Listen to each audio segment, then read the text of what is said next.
silencer testing has been done. But what should have been a window of opportunity with the weather turned out to be anything but. It was, as you can see, wet. And given the state of the roads at the moment, it soon became muddy as well. So I have a very muddy motorcycle and a couple of muddy silencers. But the testing has been done. We have some results, so stay tuned to find out what they are. If you've seen some of my previous videos that I've made about the modifications I've been making to my Royal Enfield Hunter, you'll have probably seen that I was intent on testing this. It's a cheap universal silencer that I got from Amazon, and I will test it, but I've been sidetracked by this. This is a Super Trap silencer. Again, it's a universal fit, so I've spent today trying to make it fit. Have finally now managed to get a bracket that works. There were a few failed attempts in that, but now we have one. Super Trap exhausts are a little bit different, and I'll quote from the little leaflet that came with it. Super Trap mufflers let you tune the performance and sound level of your exhaust system. Remove discs to decrease the exhaust opening and increase back pressure. Lowers the power band for more torque. Decreases the exhaust tone. Enriches the fuel mixture. Add discs to increase the exhaust opening and reduce back pressure. Raises the power band for more horsepower. Increases the exhaust note. Leans out fuel mixture. Well, some of those bits won't apply with the fuel injection system on the Hunter, but these are the discs, and we're going to have a try and see what results we get. Silencer testing didn't go well yesterday because this Super Trap exhaust fits that downpipe so snugly that I couldn't actually get it off again. Today's job is to try and get it off so that we can do some proper silencer testing when the weather allows. I've got this little slide hammer thingy that I'm hoping may help me pull it off the back. If not, we'll be taking the whole of the exhaust system off and trying to split it that way. Wish me luck. Some success. It is moving. This little gap is getting bigger, but I think it's taking off the exhaust gasket as well, but never mind, at least it's coming apart. So we've just bolted the slide hammer mechanism to where the discs go and given it a pull, and that is seeming to move it. So let's carry on and see if we can get it off completely.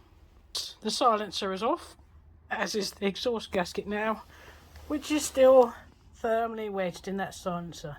So that's the next job. Dust the gasket out in little pieces. Probably going to need a new one of those.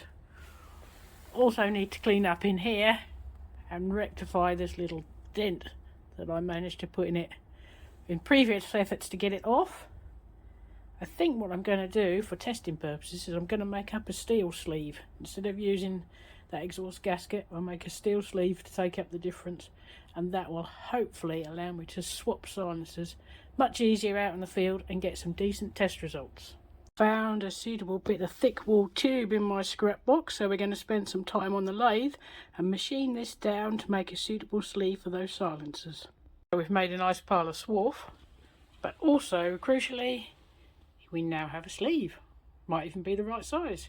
I'm now going to just cut a slit in it using an angle grinder. The sleeve's in place here. So now we can fit standard exhaust. These are the two silencers that I'm going to test on the Royal Enfield Hunter together with the standard version.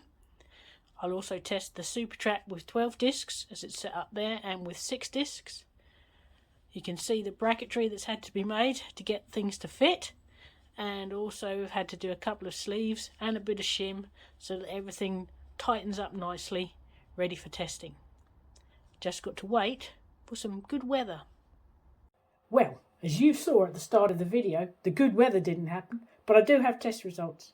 Once again, the test has been a third gear acceleration test from 30 to 50 miles per hour, measured using the Dragy GPS performance meter. I've also this time included the 30 to 40 and the 40 to 50 mile per hour time, and I've gone high tech and made a spreadsheet. There are 4 sets of results. From the left, standard silencer. Then the Shorty silencer purchased from Amazon, the Super Trap with 12 discs, and the Super Trap with 6 discs fitted. As is pretty obvious from the results, it really doesn't matter what silencer you put on. The performance doesn't alter much, but the noise level does. So if you look at the times, so the 30 to 40 time, overall of them, they're all within a few hundredths of a second, as is the 30 to 50 time and the 40 to 50 time. It's really not a great deal of difference between the silencers. The Shorty is the loudest, has a lovely deep thump at tick over, and although not stupidly loud at higher revs, my ears had enough after 5 test runs. The Super Trap in both guises still produces a deeper thump at tick over than the standard silencer, but is also acceptable at higher revs, probably no louder than the standard silencer with 12 discs in place, and with 6 discs, possibly quieter. So there you have it. For this test, the only thing that really changes is how much noise you make. Performance-wise, they're all very similar. Would it be different if the terminal speed was increased? I don't know. My test zone doesn't really give me enough road to find out, but I suspect any performance increase would be fairly small. So should you spend money on changing the Hunter's silencer? Well, on the basis of these test results, if you're looking for a performance increase, then no. But if you want to change the look and sound of your bike, then yes. Personally, I like the sound of the Super Trap. It makes the bike sound much more of a thumpy big single than the standard silencer.